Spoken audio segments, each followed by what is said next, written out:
आपने सुना होगा कई बच्चों का जो बहरे पैदा होते हैं, उनमें ये भी रिस्क रहता है कि ना वो सुन पाएँगे, ना वो बोल पाएँगे, तो वो गूंगे बहरे रह जाते हैं।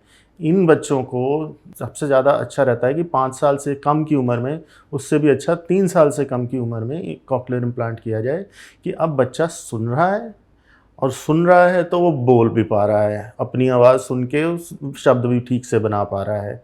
ये इम्पॉर्टेंट रहता है।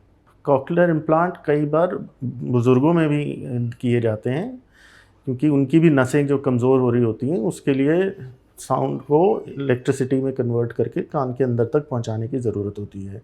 आपने कई जगहों पे पब्लिक स्पेसेस में देखा होगा कि जहाँ पे बटन होते हैं उसमें निशान बने होते हैं कि छू के समझ पाएँ, जिसको हम ब्रेल कहते हैं। जो बहरेपन में कम्युनिकेशन की स्ट्रैटेजीज़ जो होती हैं, वो हमारी लिप रीडिंग कि सामने बैठें, उनके एक सामने-सामने पूरा चेहरा सामने करके बैठें, कि उनका मुँह का मूवमेंट, अपने जो एक्सप्रेशन हैं, वो सारे दिख रहे हों।